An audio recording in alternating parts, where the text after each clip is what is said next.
Sometimes, events that happen in Erie can have a big impact someplace else.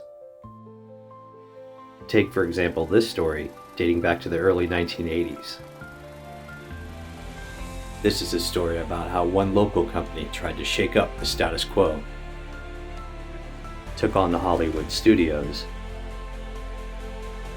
and changed the video rental market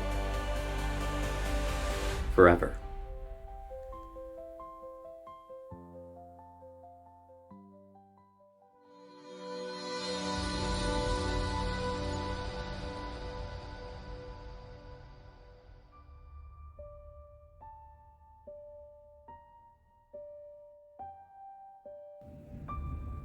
In the days before streaming media, there were only two ways to see a movie.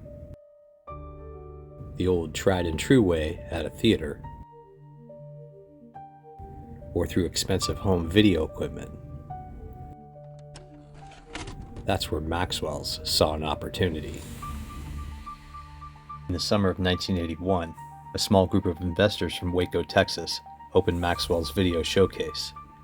As an innovative way of demonstrating how this costly home video equipment worked, Maxwell's provided a new viewing experience for a fraction of the price. The concept was simple. You could rent a mini movie theater for $5. Then, you would select a movie from their catalog of hundreds of films. A clerk would then prepare your movie while you would be directed to your private mini theater. Free drinks and popcorn sealed the deal for most people. Maxwell's was thriving, while other nearby theaters were struggling, causing them to remodel to offer more viewing options. The party didn't last long when Hollywood began to notice, and Columbia Pictures was the first to file a lawsuit. The owners of Maxwell's attempted to fight back. By the end of 1983, the avalanche had already started. An additional 6 studios signed on to the lawsuit.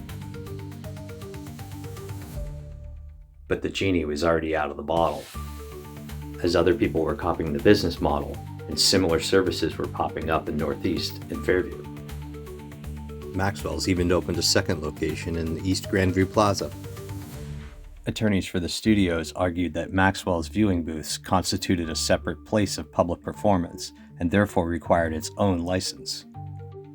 The fact that the movies could be viewed privately did not change the fundamental nature of the exhibition as a public performance.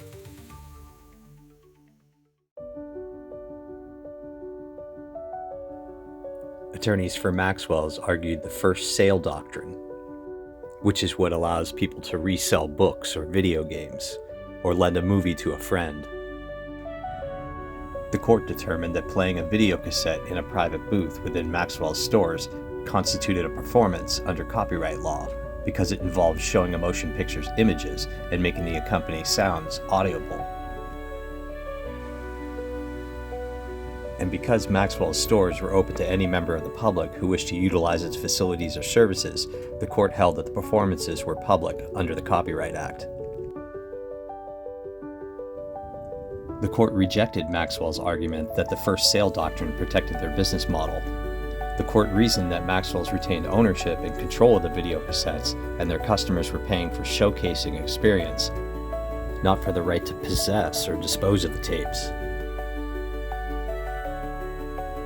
The list of the film studios included 20th Century Fox, Columbia Pictures, Embassy Pictures, Paramount Pictures, Universal City Studios, Warner Brothers, and Buena Vista Distribution.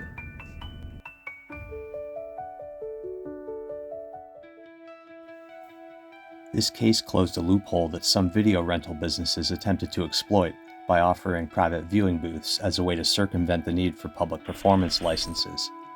Following this ruling, video rental stores were required to obtain licenses from copyright holders to legally show movies in their stores, regardless of whether the viewing occurred in a private booth or in a communal space.